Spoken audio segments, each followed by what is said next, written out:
Let's talk about more Assassin's Creed controversy. Now, I'm recording this on Thursday evening, so I don't know what the player count looks like here on Saturday. Okay, it could be absolutely through the roof. Maybe that 41,000 early access players on Steam, that only represented a small minority of the overwhelming fan base that is out there, but I kind of highly doubt that. Okay, maybe it's hit six digits, maybe it hasn't, but we'll see. We'll see in due time. I just simply want to talk about the wider controversy and how Japan is reacting to this stuff, and how Assassin's Creed Shadows, as Ubisoft put it, would be historically accurate and represent the concerns. And pay homage to Japanese heritage, and really listen to prominent Japanese voices and take on all good faith criticism from them. Well, yeah, I wonder if they're taking on the criticism of the actual, Japanese government, the National Diet of Japan,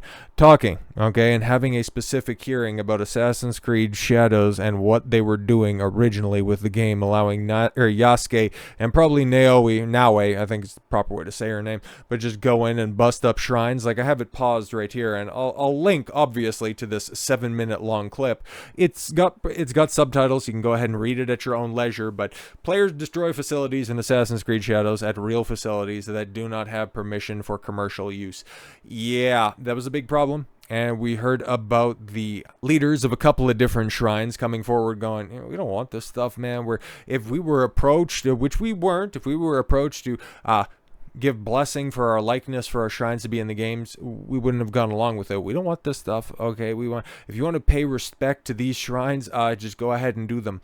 Have them there. Just don't have somebody run through them and mess them up, because that wasn't going down in the 1500s. This isn't going to be going down now, and we're definitely not going to sanction it in a digital space. So when the day one patch rolled around, all of a sudden, no longer go into these religious sites. Assassin's Creed Shadows rolls out a day one patch that removes the ability to deface Japanese religious sites after blowback from the Japanese government. So yeah, when pressed, they folded. Assassin's Creed Shadows is finally launched, but not without just one more thing, just one last minute thing. Change that speaks volumes about Ubisoft's troubles rolled out of the game. Reports confirm that Ubisoft has quietly issued a day one Assassin's Creed Shadows patch that specifically removes the ability for players to destroy or deface major items within Japanese shrine locations, a direct response to the mounting backlash from Japanese officials and the public. Yeah, I thought that it was, because we talked about this before, and well, if you want to be historically accurate and have these places depicted, that's one thing. But if you also want to have a big black guy who was never really a samurai, but you want to say that he's a samurai and somebody who assisted in the harakiri of Oda Nobunaga, one of the most beloved figures in all of Japanese history, well, you're already good. You're in for a penny, you're in for a pound at that point in time. So why not just go complete balls to the wall insanity? And here's the thing, man. If you weren't trying to walk the line of being historically accurate, you could have gone completely gonzo in your approach to this stuff and just completely and totally told a brand new story. You want to go ahead and do that and just set it in feudal Japan, that's one thing, but you have kind of hamstrung yourself, and well, hey man, nobody's gonna shed a tear for Ubisoft, after years and years of subpar installments, and then kicking off 2024 by saying gamers need to be accustomed and they need to get used to not owning their games. Well, yeah, now they're just gonna get used to not owning new Ubisoft games, because, well, there's not gonna be any more new Ubisoft games. The patch, which Ubisoft has chosen not to highlight in its official patch notes beyond a brief acknowledgement, alters shrine interactions, so key objects like tables, racks, and altars can no longer be destroyed. This follows public concern raised by Japanese politician Hiroyuki Kada, who criticized preview footage showing players damaging shrine interiors. Kada's concern was echoed by Japanese Prime Minister Shigeru Ishiba, who described the destruction of the shrines as an insult to the nation itself and emphasized the importance of respecting culture and religious heritage. Yeah. Now, if only Ubisoft would just simply go ahead and do that whole hog, because now we got a bunch of different examples as to Ubisoft just not really having a strong respect for Japan or a strong moral center, if we got to go ahead and pull that out here for a second, because now we got some more videos to play. Some of these are going to make you uncomfortable, and other are just simply going to make you cringe. This one right here is probably the most tame one that we have, because it's just simply a close-up. Like what could go wrong from here?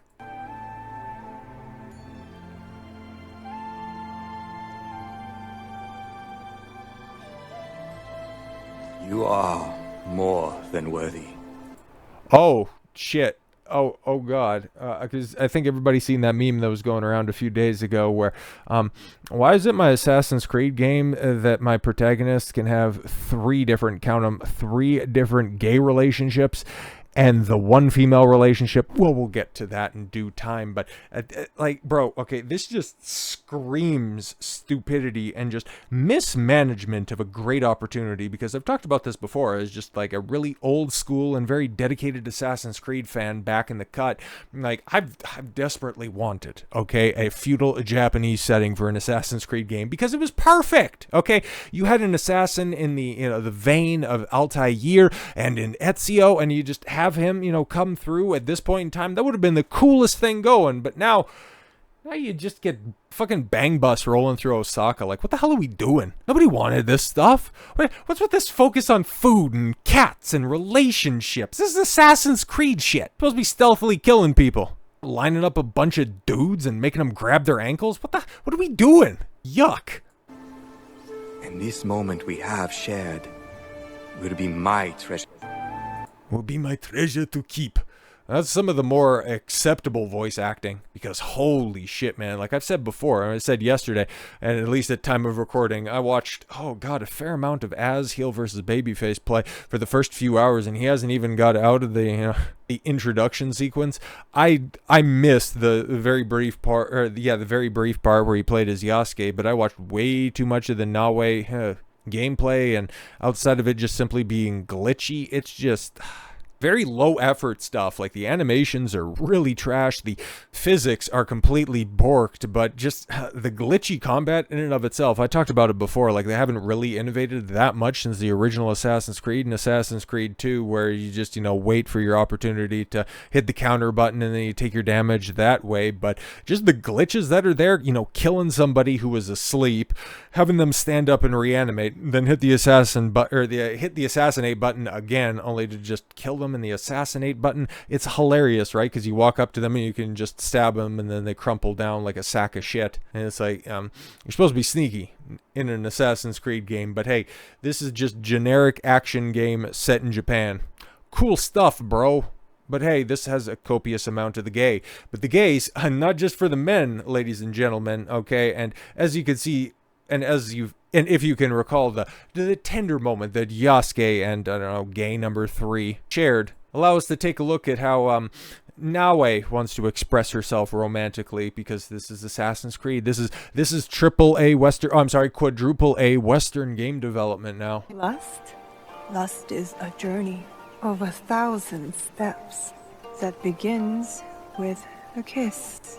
Yo, okay, before we get into the aggressive scissoring here, it's just the dialogue, man. Like, if you remember the mushroom clip from yesterday, the one that you've heard, you know, time and time again, a mushroom discourse and deception is something that rules after a storm.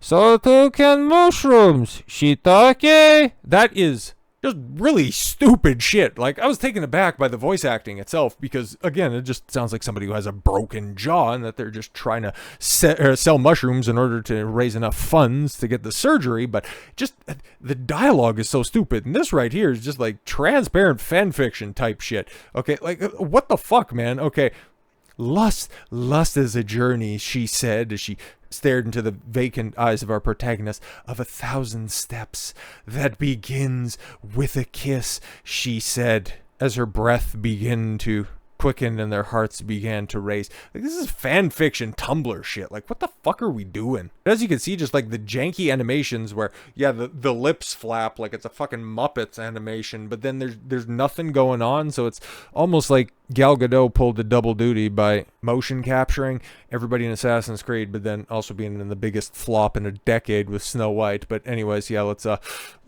get to the payoff here. Get your goonin' ready. A kiss.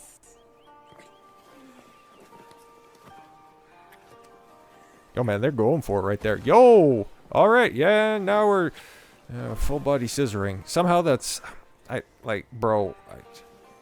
why is this going on for so long? Like, I'm uncomfortable by this shit. Like, I've never been one, like, even, you know, way back in the day. Like, I'm not somebody who watch porn or anything like that, okay? It's been a long time, and that would have been way back in the day, but lesbian shit never really did it for me. But this right here, like, even this is making me uncomfortable. Like, what the fuck are we doing? Who wants to see polygons like this? Like, just rub around, or run, yeah, rub muffs together through several layers of clothing. Fucking yuck. Like, that's what you're prioritizing. And then, yeah, to just double back on the Lady Oichi situation, right? Like, Ubisoft defiles the Imperial family. Yasuke has sex with Oichi.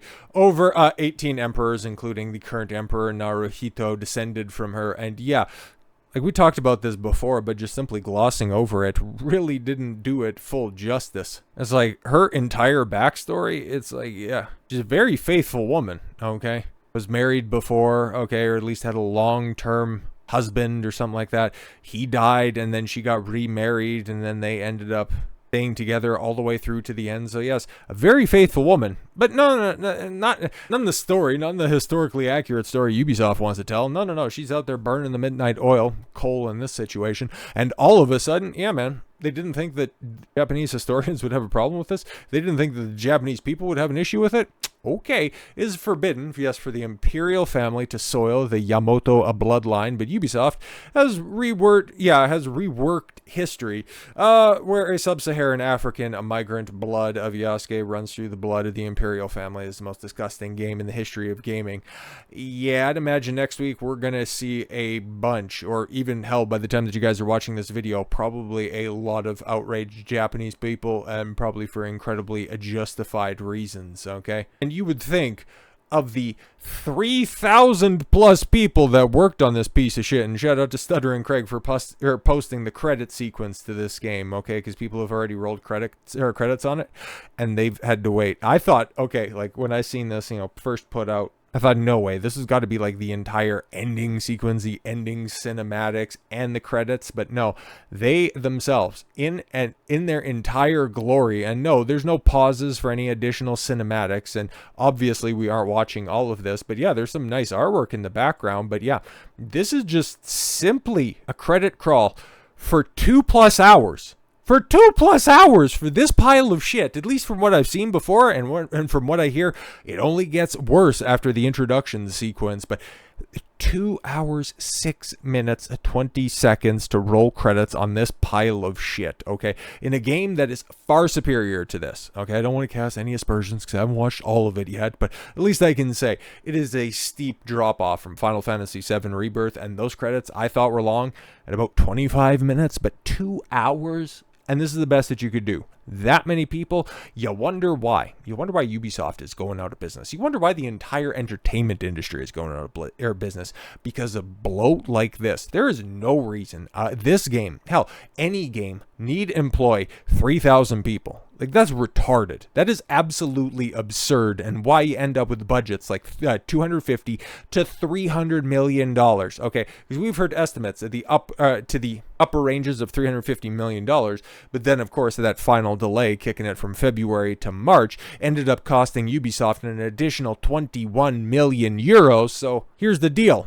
Okay, as we sit right now, and the only numbers that we have available are the 41,000 people that were playing on early access on Steam. If this game was made for a reasonable amount of money, and the fact there are several games that have released in recent years that on a fraction of that budget have performed better or at that pace and have gone on to be commercial and critical successes, if Ubisoft could have kept their budgets under control, and even with all of this controversy, they would have been able to turn a profit off of this, okay? But if the numbers bear out the way that I think they're going to, they have a monumental flop on their hands. Even if they make back their production budget on this game based on sales, because yeah, you find it funny, right? Because Ubisoft says, oh, we got 1 million players. We have 1 million players.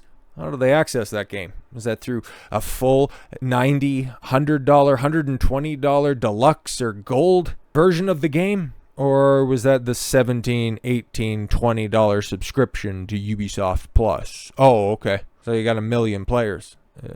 How much money did you make off that shit? So it's going to be funny to see how they announce and what they announce moving forward, because they're going to say players. Does that mean sales? Obviously it doesn't. Are they going to come forward like Monster Hunter Wilds did in the first 3 days, moving 8 million copies? Or are they just going to say, hey guys, we have this many players, this many interactions, like Dragon Age the Veilguard coming out a couple of months after saying we had 1.5 million players?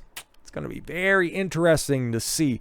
And outside of the controversy, even just with the Japanese side of things where we talked about, yeah, they're just absolute disregard for historical fact. Now we can check on their moral compass, okay? Because how are they trying to bolster the numbers? How are they trying to get the word out about this game that actually, a controversy aside, is a pretty good game, guys. You're going to like this.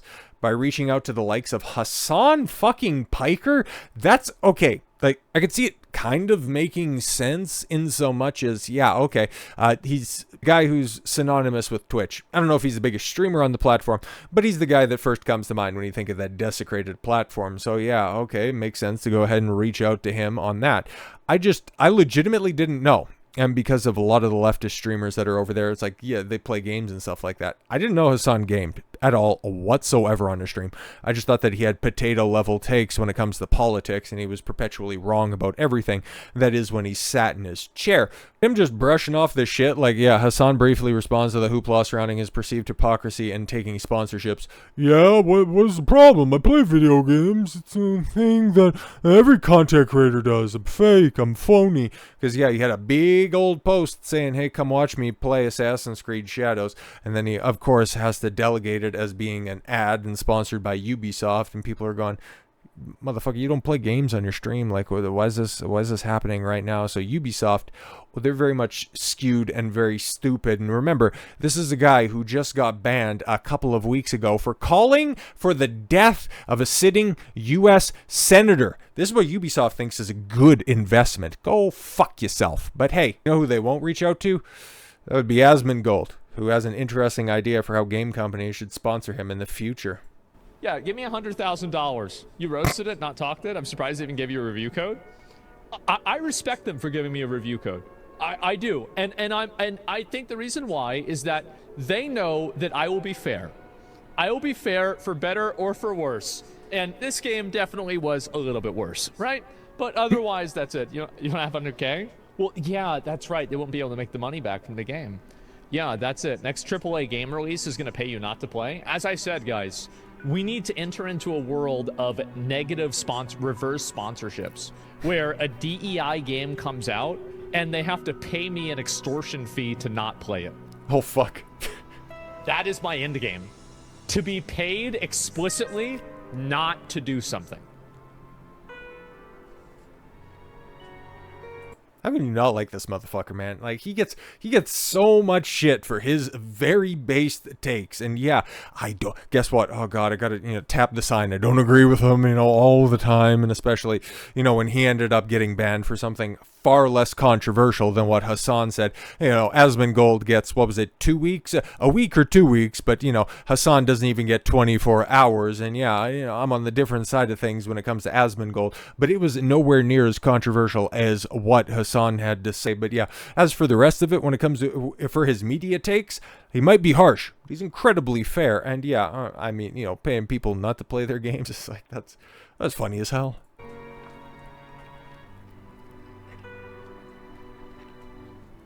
Hopefully it happens soon. Immortals of Avenum paid $1 million to streamers and the game never reached 1K on Steam. That's because they spent a bunch of their budget on view botters and retards. If they had gave me the money, I would have done a better job by myself. Yeah.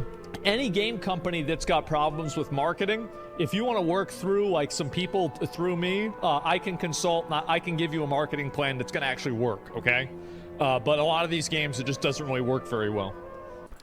You know why he can say that and get away with the takes like that? Is because he is, for better or for worse, authentic. Hasan is anything but. And there have been some allegations. I've seen some video titles saying that Ubisoft is botting the engagement around Shadows, and I can't verify that. And at least at this point in time, at time of recording, cannot verify it at all whatsoever. But yeah, Asmongold can create a buzz, for better or for worse, revolving around a game. Hasan cannot. He'll get memed on for taking evil corporate money from a Ubisoft, but he'll spin that into a W for some reason, the same way that, he can capitulate to his audience and, spin those tards into a agreement that him buying a multi-million-dollar palace in Los Angeles is actually a base thing to do. And it's all said and done, Ubisoft is essentially setting money on fire, paying Hasan to play their game. When in reality, if they would have taken that sponsorship money and maybe cut